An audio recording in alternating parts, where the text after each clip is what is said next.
flɛbaw ani su ayo bismillah donki baro kɛnɛ kan bi bakurubaw la an bɛna kuma General Musa ka sutarali koɲaw kan a kɔni tara bila a dayɔrɔ laban na bi ka faraw kan an ka cakɛda min ɲɛsinnen don kasara kunbɛnni ma o ye ɲɔgɔn ye bi walasa ka kɛɲɛ ni ji yɛlɛli ye fɛɛrɛ jumɛn kan ka tigɛ walasa ka dansigi o la ninnu de ye bakurubaw ye kunnafoni wɛrɛ b'an bolo ka fara minnu kan sɔɔni an bɛna walawalali k'u la.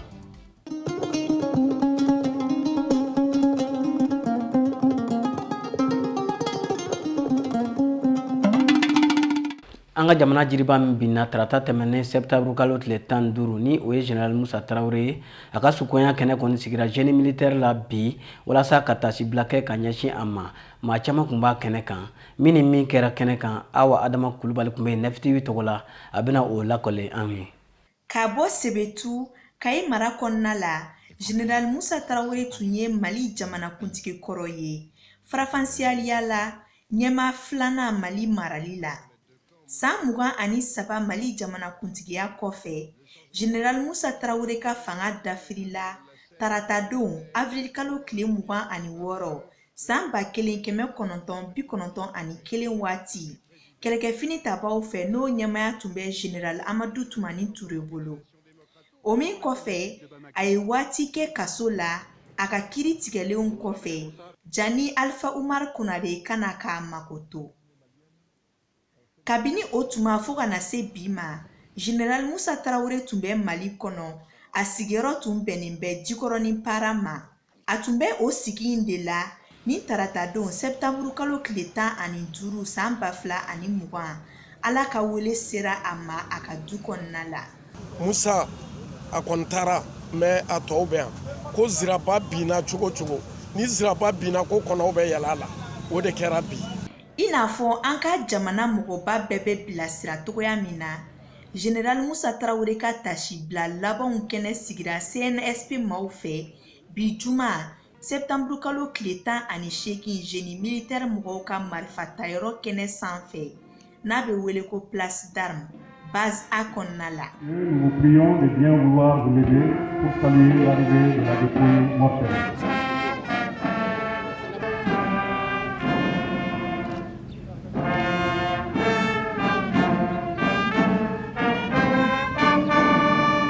Tasibila kɛnɛ in tun falen bɛ Malidenw na ani jamana wɛrɛw ka cidenw.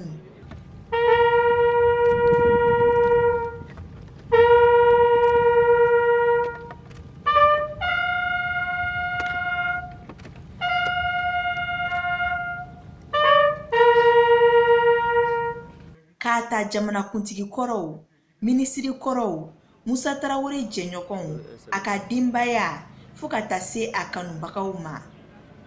Maaw ye kuma ta kelen kelennin ka tasibila laban kɛ cɛba ye min ye Mali mara san 23. Musa Tarawele ka témoignage ne ka Musa Tarawele ka famille témoignage mun de b'a la parce que Musa Tarawele ka fɛn ni tɔw a ka fɛn faamuya cogo ni tɔw ta man ca. La famille de Musa Tarawele n b'a fɛ k'a fɔ bɛɛ ɲɛna yan anw dɔrɔn tɛ dɛ an ta tɛ Musa Tarawele ka famille fɔlɔ ye armée de ye Musa Tarawele ka famille o ye armée de ye fɔlɔ n'o bɔra Musa Tarawele ka famille silamɛ jamaw de ye silamɛ de ye. Mesdames, Messieurs, veuillez vous asseoir s'il vous plaît.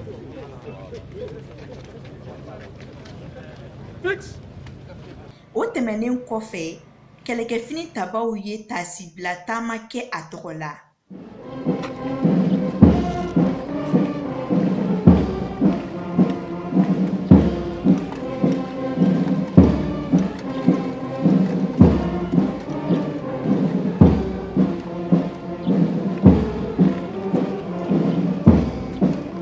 Jumaseliw bannen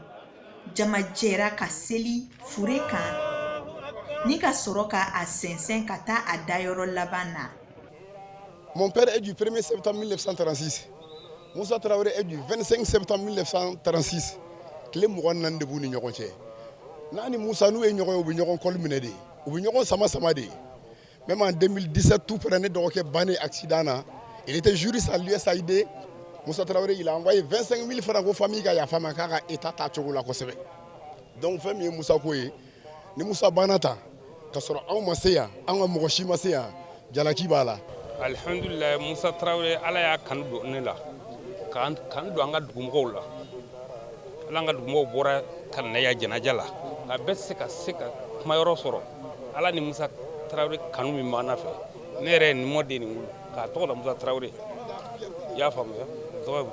foyi tɛ fɔ a ma yɔrɔ fɛ général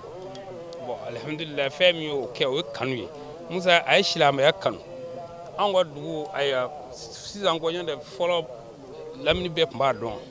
karamɔgɔ du kɔrɔ don ko Biligu a filɛ Fana fɛngɛ la Fana arrondissement na ala y'a kɛ n'an ka mɔgɔw nana ka na jɛnajɛ la bɛɛ ma se ka na sɔrɔ ne yɛrɛ kɔni bɛ yan ko ne ka k'u ɲɛ kumada ye ka foli kɛ Musa n'a nɔ bɛɛ lajɛlen la Musa ka dugumɔgɔ fɛn o fɛn bɛ se ka bɛɛ yan nɔ ani min b'u ka dugu la ani Musa a ye baara min kɛ jamana fana kɔnɔ ani a ye baara min kɛ k'an ka dugumɔgɔw fana kanu ni dugumɔgɔw y'a kanu ko a fɔ ka barikada o la hali bi ala k'a ka lahara sɔsuma ye hali bi ala ka alijinɛ nɔgɔya an n'a silamɛ bɛɛ lajɛlen ye hali bi k'u bɛ foli kɛ u ni Musa cɛ kɔni olu y'a fara a ma pewu o y'an ka dugumɔgɔ bɛ kɛ ne yɛrɛ fana y'a fara a ma ne mɔden tɔgɔ d'a la tɔgɔ si t'a la général kɔ ala y'a kɛ n y'a k'a kanu kama kanu min y'an jɛ diɲɛ in na ani ma dugawu kɔ o kanu kelen an ka ɲɔgɔn sɔrɔ alijinɛ firidausi kɔnɔ tɛ. Hali ni a fɔra ko Général Musa Tarawele tun ye jagoya fangatigi ye, seereyaw y'a jira k'a fɔ k'a tun bɛ a faso fɛ kosɛbɛ. Cɛ de tun don, cɛ n'i y'a mɛn cɛ dafalen n'i y'a bamanankan na cɛ de don a ti siran a bɛ tiɲɛ fɔ o de ye cɛ a ti siran a bɛ tiɲɛ fɔ o de la nkalon tɛ se ka da a la a kɔfɛ n man nkalon da a kɔfɛ a ti siran a bɛ tiɲɛ fɔ yen silamɛ de don n'i y'o bɛɛ fara ɲɔgɔn kan an bamananw ko mɔgɔ de tun don mɔgɔw man ca dɛ mɛ mɔgɔ de tun don. N'i ko n ka kuma Musa Tarawele kan n bɛ se ka kuma kan en tant que personne tout simplement alisilamɛ tun don san kɔnɔ Musa bɛ min sun ka fara sunkalo yɛrɛ kan a bɛ kalo 3 bɔ o ye circonstance bɛɛ ye Musa tun bɛ se ka taa hali mission na ka sun kɛ pendant toute la mission ka na a filanan ye min ye diinɛ k'i bɔ yen a bɛ mɔgɔw bonya a bɛ denmisɛnnin bonya a bɛ mɔgɔkɔrɔba bonya en tout cas an minnu kɛra ka collaborateur ye a ma deli k'i kan kɔrɔta abada ka kuma an fɛ cogoya dɔ la min bɛ digi la ka d'a kan n t'a ni sɔrɔdasiw cɛ dɔn dɛ parce que sɔrɔdasiw fɛ yen nɔ autorité bɛ exprimer de mais an civiliw kɔni a ma deli k'an dɔgɔya abada a filanan ye min a dalen tun bɛ Mali la a dalen b'a la ko Mali ye barika dugu de ye et que min bɛ Mali jɛ dɔrɔn mɔgɔw ka sɔrɔ minnu tilennen don u tɛ faso wari dun baara dusu b'u kɔnɔ jamana fantanw u hakili b'olu la u hakili bɛ kɔnɔna na comme kɔfɛla la Musa tun ye président ye tuma min a ma deli ka san 3 kɛ abada n'a ma taa région fɛn fɛn na n'a taara région fɛn fɛn fana na a bɛ taa arrondissement kelen na o fana na olu reçoit a bɛ tila a bɛ taa dugu kelen fana na pour que u k'a dɔn ko mɔgɔ min don o yɔrɔ kɔni anw minnu tun bɛ tugu a kɔ vraiment c'était extraordinaire a ye paysanat kanu ko avancer et puis sur le plan extérieur a tun lamɛnlen don à telle enseigne que on avait même passé un protocole d'union avec la Guinée k'a sɔrɔ a tun man di jamana caman ye mais halisa o protocole ma dénoncé fɔlɔ ani Sékou Touré de y'o signé parce que n'i y'a lajɛ i bɛ bamanankan de fɔ yan ka bɔ Bamakɔ yan ka taa fɔ Conakry Musa a tilennen don hali tubabukɛ min ye kalabantiya kɛ Jean Ziegler ale ye Musa deli pour que Musa k'a reçoit il se disait homme du tiers monde etc et tout ale ye nkalon tigɛ a ka livre kɔnɔ ko miliyari joli joli bɛ Musa bolo en dollar yali n'i y'o fɔ ekɔlidenw ɲɛna u bɛ misère ni fɛnw na u bɛ bila contrôle la mais Musa y'a attaqué k'i to kaso la tubabu n'u ka ko bɛɛ u bɛ droit fɛngɛ o jugement kɛra a ye livre min sɛbɛn jo dira Musa ma ka Musa to kaso la jo dira ma à Paris ka cɛ nin ka livre pilé quand on met le livre au pilon ça veut dire que fɛn b'a kɔnɔ nkalon don an bɛ Musa Tarawele kanu bari a ye min kɛ dire bɛɛ y'a ye a yɛrɛ tun ye dire tɔgɔ da ko section pilote avec PAL a ye min kɛ central fɔlɔ central énergie solaire min tun bɛ kɔnɔ la sa a ka famille bɛɛ ye. N bɛ dugawu kɛ ala ka saya kama lafiya ye a n'an jɛra min na ala ka nɔgɔya mɔgɔ ɲuman kun don vraiment ala ka saya in kama lafiya ye ala k'an yɛrɛ ɲɛ k'an ta don kɔnɔ. Musa ka silamɛya a Musa ka ladiriya a Musa ka ngelentigiya ne bɛ se k'o de fɔ Musa Tarawele k'a to fanga la k'anw cɛw fɛ an bɛ dugawu kɛ a ye ala ka lahara sɔn suma ye ala ka lahara sɔn suma ye Musa Tarawele ye ladiriba de Musa Tarawele ladiri de an bɛ se k'a ka ladiriya de fɔ mugubaw in bɛ jeni don min na yan Musa bɔra a sen na yan fɛ base bɛ la ka na base a la fama bɛɛ t'o kɛ dɛ o de kama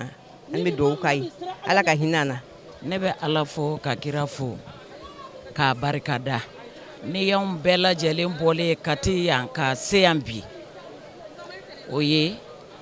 mara mun ka furu jigiya ye Musa Tarawele sɔnna jigiya minnu kɔrɔ k'a tɛ tiɲɛ a bolo ko layidutigi don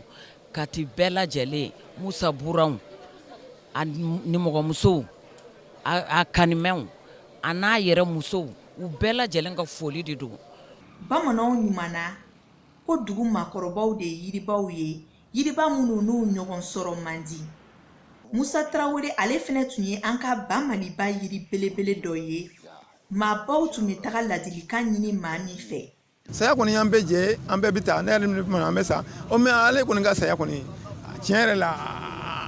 du cɛkɔrɔba t'a ma ɲi an ka tiɲɛ fɔ a jouera ne yɛrɛ kan tiɲɛ yɛrɛ la barisa hali n'a y'a sɔrɔ a ye ninnu kɛ fɛn caman bɛ a fana a ye ɲuman caman kɛ o donc n'a ye ɲuman caman kɛ o ɲuman ninnu kɔnɔna na a bɛ se ka bɔ ni fɛn caman ye fɛn caman bɛ bɛ se k'an bilasira donc ale kɔni tun y'an ka ni Mali bɛ ko dɔn ale tun y'an ka conseil ɲɛnamaba de ye an ta ɲɛna a kɔni ma diya n ye ala ka lahara sɔn suma ye vraiment ne yɛrɛ min sɛnɛkun don a ma diya ne dusukun ye ala ma lahara sɔn suma ye ala ka hinɛ la ala ka dayɔrɔ suma a ye ɲuman minnu kɛ yarabi ala k'o k'a ma hɛrɛ ɲumanba ye lahara. A fatura tile 10 a ka san 84nan cɛ tile 8 ka kɔn Mali ka yɛrɛma hɔrɔnya tali don cɛ k'a ta bi la Mali ɲɛma filanan Général Musa Tarawele ale dayɔrɔ bɛnnen bɛ Amdalaye kaburu don de ma a taara ka malidenw to ɲɛnafinba la an bɛ ala deli ala ka yafa ani fudew bɛɛ ma ni k'u dayɔrɔw nɛɛma. An bɛ dugawu kɛ ala ka hinɛ na ala ka dayɔrɔ suma a y'an kɔ min na ala k'o nɔgɔya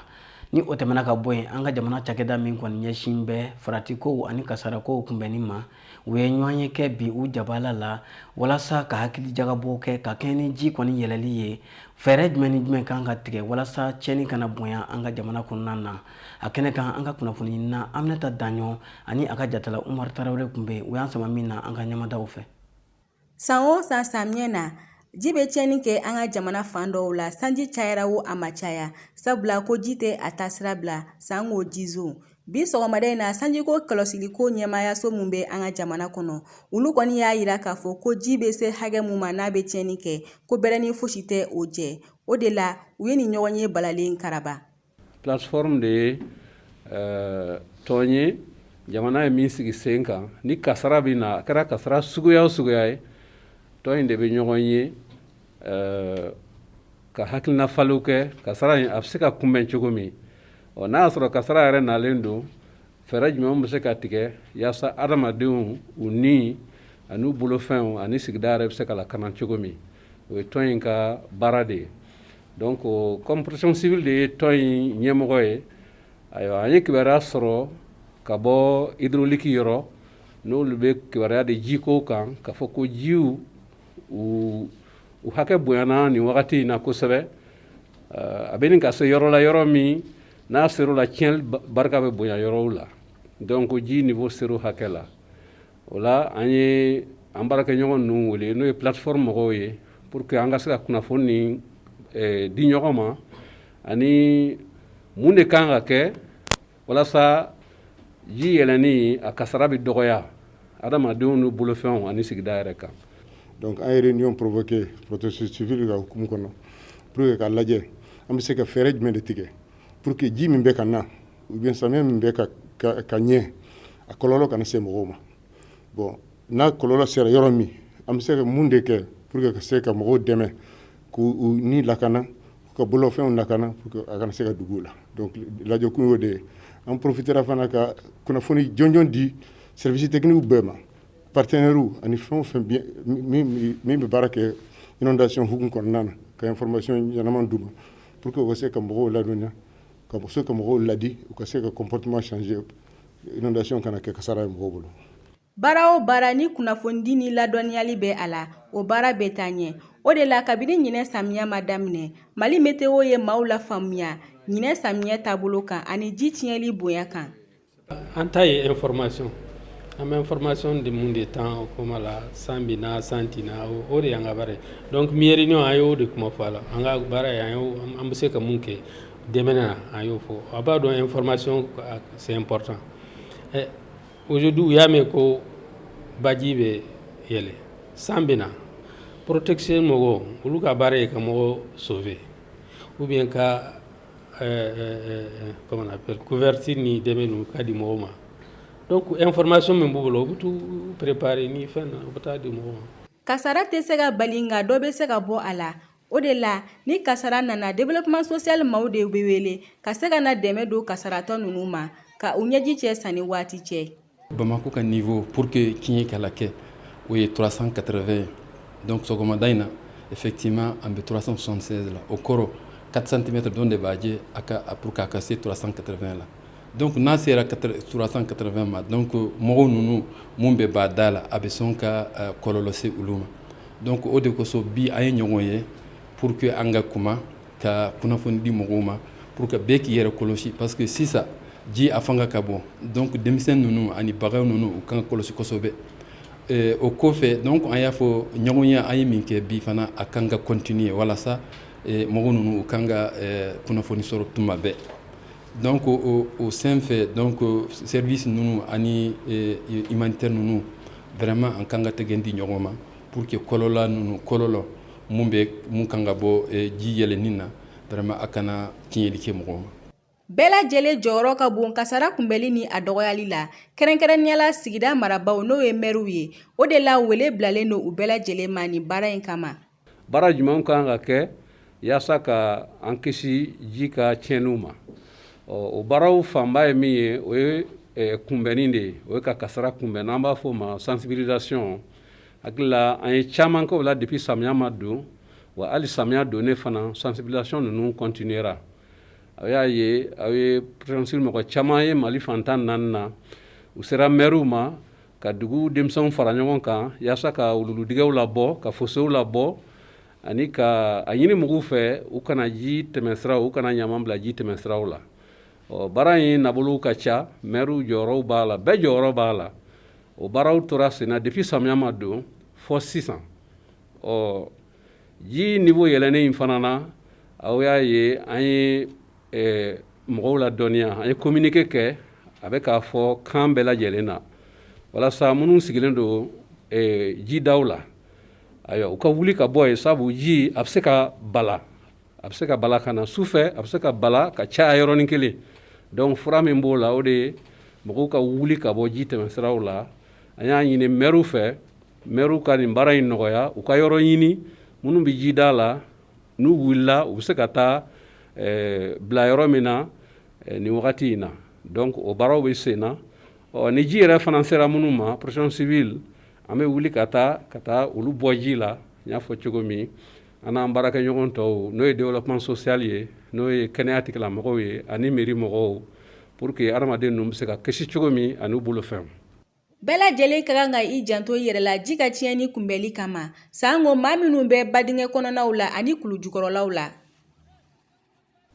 Francis Segun donko soban ban fɛ ani o ye institut français ye a kun datugun bɛ ka sabu kɛ coronavirus anu jabala kurakurali baaraw kama a dayɛlɛli kun fɔlɔ kɔni kɛra tɛnɛn tɛmɛnen bi ko kuraw seginna ka sokuraw fana dɔw dayɛlɛ bi a kɛnɛ kan u ka lasigiden min ban fɛ ale kun bɛ yen nɛti fana kun b'a kɛnɛ kan Bakari Kone a y'an sama min na an kɔrɔ jɛ kɔni an bɛ Ala barikada an bɛ Ala tanu parce que ni anw dɛmɛli sira de anw tɛ se fɛn bɛɛ la ni mɔgɔw sɔrɔla ni o ye Faransi ye k'anw dɛmɛ pour que an ka seko ni dɔnko minnu y'a kanu parce que fɛn bɛɛ ye kanu ye fɔlɔ o minnu ye cɛmisɛnnin minnu bɛ yen sisan minnu y'a kanu k'a baara kɛ n'olu sɔrɔla ka taa kalan kɛ ka dɔ fara u ka hakilinaw kan parce que diɲɛ ye falen falen de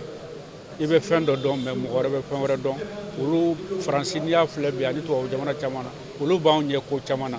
donc ka mɔgɔw ta ka to kalan ka dɔ fara u ka hakilinaw kan n'o segira ka na o de ye o ma kunnadiya ye parce que a bɛ dɔ fara o fana ka ɲɛta kan baara la parce que an b'a initiative fɔ ministère kɔni tɛ se ka fɛn bɛɛ kɛ mais ministère ye min se bɛ ministère ye domaine min na o ye kalan ye école dɔw dayɛlɛ la n'i bɛ a dɔn INA bɛɛ b'o dɔn Bamakɔ yan ani sanfɛ kalan n'o ye conservatoire des arts et métiers mɔgɔ caman fana bɛ kalan kɛ o sababu la hali bi an bɛ kɛnɛ min kan bi o kalanden dɔ de ka baara bɛna yira donc o ye kunnadiya ye an b'a ɲini hali bi Ala ka dɔ fara o kan. An ye jamana kɔkan kibaruya dɔw kɔni labɛn aw ye an ka ɲɛmada fɛ. A y'aw bisimila kɔkan kibaruyaw kan ka kɛɲɛ ni kalafili ɲɛkɔrɔla ye Kodowari jamana ni Laginɛ jamana kan mankan kɔni wuli bɛ ni jamana ninnu na u jamana ɲɛmaaw ka kan nabɔli la u ka fanga tago sabanan nɔfɛ. Ko kunnafoni dɔ wɛrɛ fana b'a la ka munumunu bɔlɔlɔw sanfɛ min bɛ se ka kɛ sabu ye ka dɔ fara u mankan kan. O kunnafoni tɛ dɔwɛrɛ ye sɛbɛn dɔ de b'a la ka munumunu WhatsApp sanfɛ min kɔnɔna na u b'a fɔ ko Mike Pompeo n'ale ye Amérique secrétaire d'État ye k'ale kɛɲɛ bɛ ka gɛrɛntɛ ta ka Kodowari jamana ɲɛmaa ani Laginɛ jamana ɲɛmaa sɛgɛrɛ walasa u sen kana ye u ka fanga ta ko sabanan na. Sɛgɛsɛgɛliw kɔfɛ a yera k'a fɔ ko nin kuma ninnu ye nkalon kumaw de ye ko ni janto ma kɛ bɔlɔlɔla kuma na k'a bɛ se ka kɛ sabu ye ka kɛ tiɲɛni ye jamanadenw ni ɲɔgɔn cɛ. An bɛ taa Libi jamana kan ko Russie ni Turki bɛ ɲini ka bɛn ko la Libi kunkanko kibaruyaw la. Turki ni jamana wɛrɛ ni ɲɔgɔn cɛ ko ɲɛnabɔ minisiri ale de kibaruya di araba tɛmɛnen ko tile fila ɲɔgɔn ye min kɛra Ankara Turki faaba kɔnɔna na k'u bɛnna kan ko kɛlɛ ka sonsoro ani ka politikow sigi sen kan Libi jamana kan. Ko ni nin jamanaba fila kɔni bɛnna ko la k'o bɛ se ka kɛ sabu ye ka Libi kɛlɛ kɔni nɔgɔya bawo ko ninnu fila de bɛ dugu ma fan fila min k'a dan bɛ ɲɔgɔn na ni ka dɛmɛ dugu ma ji jukɔrɔ ni o ye Marshal Haftar n'a ka cɛdenw ye ani gouvernement d'union nationale. An bɛ taa Senegal jamana kan an bɛ taa u ka faaba kɔnɔ ni o ye Dakar ye ko usine dɔ kɔni baaraw kurunbɔ kari la alamisa tɛmɛnen septembre kalo tile 17 min kɔni bɛ se ka kɛ sabu ye ka ji ta ka tɛntɛn ni ka kɛ ji sanumanw ye maaw bɛ se ka min cogoya min na. Nka ko maa minnu sigilen bɛ ji da la k'o kɛra fara ɲɔgɔn kan jɛkulu ye ni k'u k'a da nin baara kofɔlen in na. Ko ka sɔrɔ Japon jamana de ye euro wari miliyɔn 210 bɔ k'a da walasa nin baara in bɛ se ka sigi sen kan ka jiko nɔgɔya Dakar sigibagaw ma. Ni ne bɛ dan sigi bi dɔn kibaru la min kɔni labɛnna Nef TV jama bɛɛ lajɛlen ka cɛsiri kɔnɔna na an bɛ dugawu kɛ an ka jamana ye Ala k'a basigi Ala ka bɛn ni kelenya sabati a k'an bɛn don n'a nata.